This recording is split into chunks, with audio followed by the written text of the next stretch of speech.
Os quatro anjos junto ao rio Eufrates. Vamos entender o que Apocalipse está narrando sobre os quatro anjos presos ao grande rio Eufrates. O Tigre e o Eufrates são os dois rios do Éden. Nas margens desses rios estão os limites de uma área que se chama o berço da civilização mesopotâmica. A terra entre os rios, os nomes hebraicos para esses rios são Perat, Tigre, e Idekel, Eufrates. O Eufrates é o rio mais longo do sudoeste da Ásia. Na Bíblia, o rio Eufrates é citado em diversas passagens, localizados ao lado do Oriente até a entrada do deserto. Está lá em 1 Crônicas, capítulo 5, 9. Relatado como um grande rio em Apocalipse, onde os anjos estão presos. Grande rio Eufrates em Gênesis 15, 18. Desde o deserto e do Líbano até ao grande rio, o rio Eufrates, lá em Josué 1,4. Onde o cinto ficou escondido ali em Jeremias 13, 4, 7. Local de batalhas. Davi derrotou Adarezer, rei de Zobá, que ia estabelecer o seu domínio sobre o rio Eufrates. Outras batalhas também em Jeremias. E nós vemos assim nas escrituras: e tocou o sexto anjo a sua trombeta, e ouviu uma voz que vinha das quatro pontas do altar de ouro, que estava diante de Deus, o qual dizia ao sexto anjo que tinha a trombeta: solta os quatro anjos que estão presos junto ao grande rio Eufrates.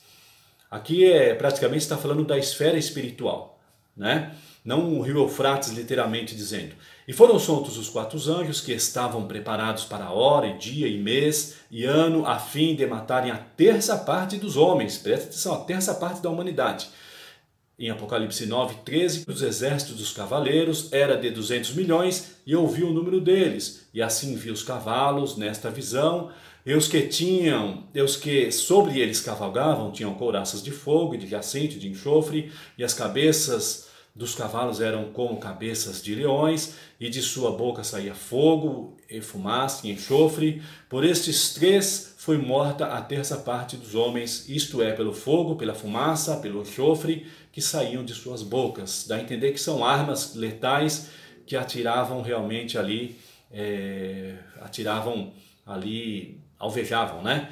Em Apocalipse 9, 16, 18. É importante entender que os selos, trombetas e as taças são julgamentos catastróficos de extensão mundial, pois o evangelho espalhou de forma mundial e agora, no tempo destes eventos, o tratar será global. Tem linhas que acreditam e pregam que abriu o selo tal e já tocou a trombeta tal.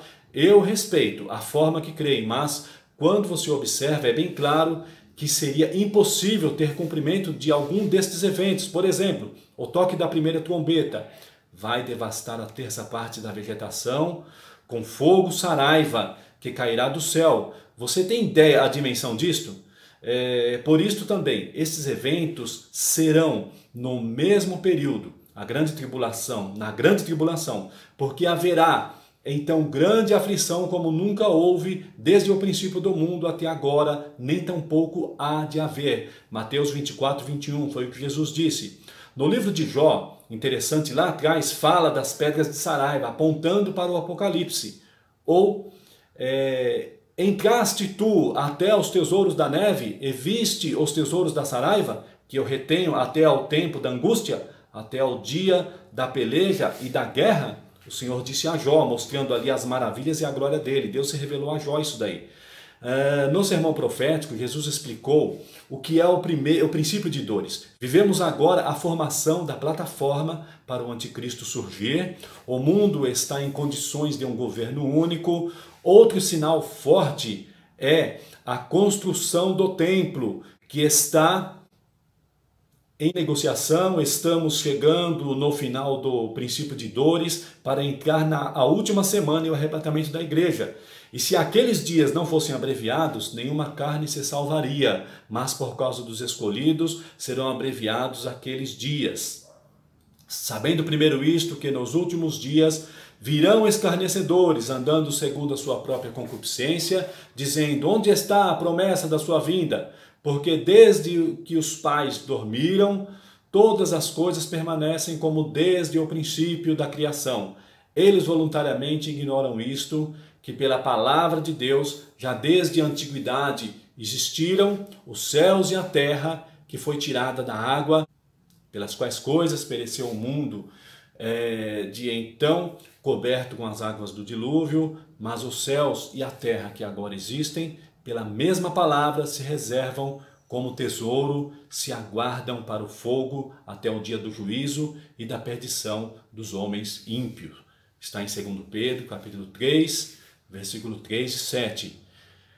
Pois assim como foi nos dias de Noé, também será a vinda do Filho do Homem, porque assim como nos dias anteriores ao dilúvio comiam, bebiam, casavam, davam-se em casamento, até o dia em que Noé entrou na arca, e não perceberam senão quando veio o dilúvio e os levou a todos. Assim será também a vinda do Filho do Homem. Jesus dizendo ali no sermão profético, capítulo 24 de Mateus, versículo 37 ao 39. O apóstolo Pedro alerta que o incrédulo neste período irá zombar com relação ao fim dos tempos. Onde está a promessa da sua vinda, né? E as escrituras relatam o exemplo com o dilúvio, não deram atenção, levavam a vida cotidiana como se estivesse tudo normal e não tiveram tempo de se salvar. Por isso ainda há tempo de se salvar em Jesus, procurando entender o plano da salvação. Porém, temos um tempo de vida aqui e aguardamos a salvação em Jesus. E o povo de Deus é o profeta deste tempo, para anunciar acontecimentos futuros e a salvação presente. O apóstolo Paulo disse: fiz-me de tudo para todos, para por todos os meios chegar a salvar alguns. Está lá em 1 Coríntios 9, 22. Vejo em nossa geração as coisas acontecendo rápido e a plataforma sendo formada. Olha que interessante, o sexto anjo derramou a sua taça sobre o grande rio Eufrates e as suas águas secou para que se preparasse o caminho dos reis do Oriente, e da boca do dragão e da boca da besta e da boca do falso profeta vi sair 3 espíritos imundos, semelhante a rãs, porque são espíritos de demônios que fazem prodígios, os quais vão ao encontro dos reis da terra e de todo o mundo, para os congregar para a batalha, naquele grande dia do Deus Todo-Poderoso. Está lá em Apocalipse 16, versículo 12 ao 14. Observe que interessante a sexta trombeta com relação ao sexto anjo que derramou a sexta taça. Na trombeta que libera os 4 anjos para juntar um exército, e no derramar da taça o rio Eufrates seca para a preparação da batalha do Armagedon. São eventos ligados. Aqui está a paciência dos santos, aqui está os que guardam os mandamentos de Deus e a fé em Jesus. Eu ouvi uma voz do céu que me dizia: escreve, bem-aventurados os mortos que desde agora morrem no Senhor. Sim, diz o Espírito, para que descansem dos seus trabalhos e as suas obras o seguem. Está lá em Apocalipse 14, versículo 12 e 13, né? Dizendo: bem-aventurado aqueles que morrem no Senhor, para não passar por essa fase. Assim como os demais livros das Escrituras, como o Apocalipse, e o esclarecimento escatológico tem que ser por tema ou tópico, para entender os eventos e se preparar para a volta de Jesus. Porque o povo que anda em luz, que é Cristo, não ficará confuso ou assombrado, pois a profecia é para livramento e não juízo. Porém, juízo para o desobediente e os rebeldes, mas para o justo, salvação. Amém, gente?